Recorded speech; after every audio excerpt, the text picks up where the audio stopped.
Hello lovely people, this week I am delivering a video that I promised to do a little while ago, and that is a review of Not My Father's Son, a family memoir by Alan Cumming.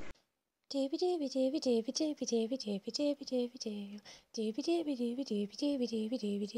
Vlogs. I mentioned this in my Christmas book haul because I got gifted it for Christmas, and this was actually my Christmas Day read. Christmas usually involves a lot of sitting in cozy rooms and maybe not doing a lot, and so this was the book I decided to read on Christmas Day. I read the whole thing on Christmas Day, which should tell you something about how easy and accessible it is to read. I'm going to give you like a little spoiler-free rundown of my thoughts, essentially. So this is definitely like a memoir rather than an autobiography, because it doesn't tell you all about his life, it just tells you about this particular moment of his life. So what this does is Alan tells you about Alan. Alan Cumming. I feel weird using his full name the whole time, but I also feel weird calling him Alan. We're going to go with Alan Cumming. Alan Cumming tells you about, he tells you all about his childhood. His father was quite abusive, and so he gives you sort of a background into his childhood, some examples of his experiences, stuff like this, which essentially means that as an adult he's estranged from his father.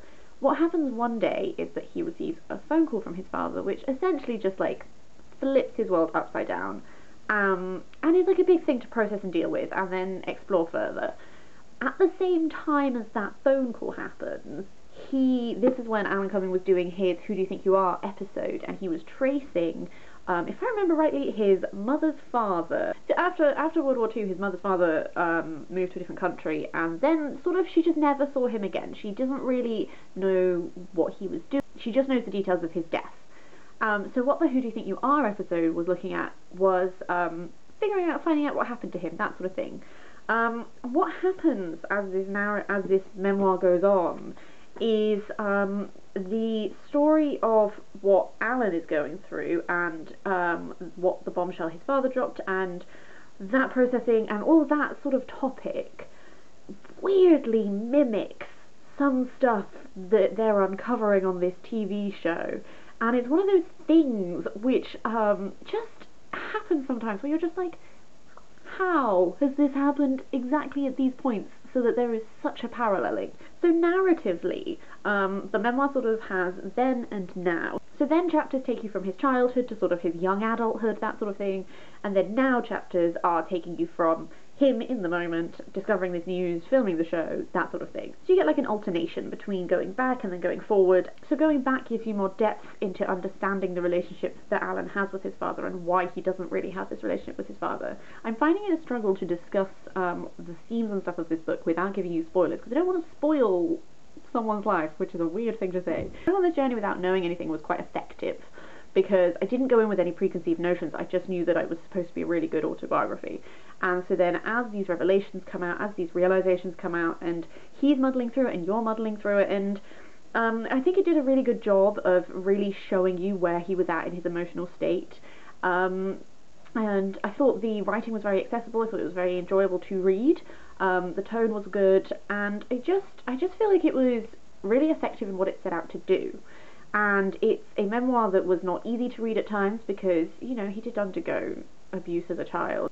And then he does have this immensely emotionally complicated thing happening to him in the now narrative part of it. So you're grappling with lots of stuff, but I never felt like, I think what I'm trying to say is it always felt like it was being handled narratively in a way that made you really understand how he was feeling without it being overwhelming. I haven't seen the Who Do You Think You Are episode, so maybe if you've seen that and then you're reading this, you have a better idea going in what to expect.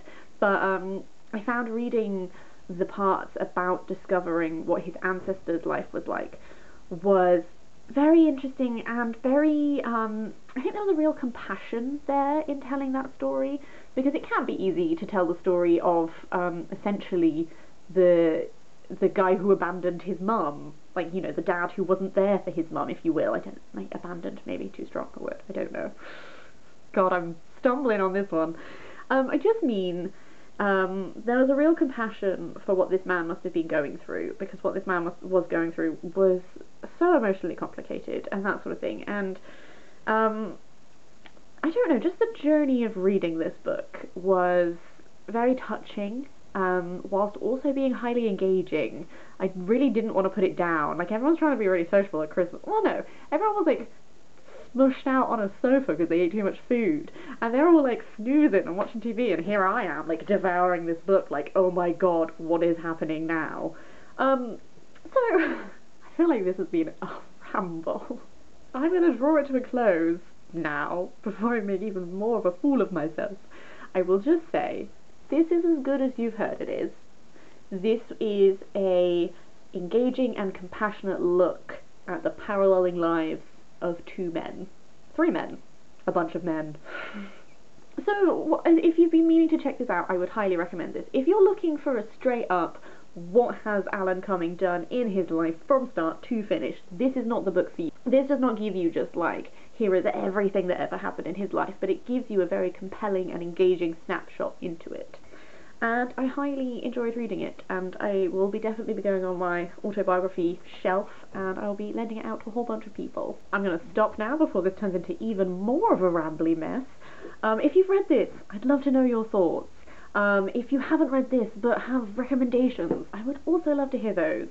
That's everything. I'm going to stop. I'm going to see you next week for something different and hopefully more cohesive.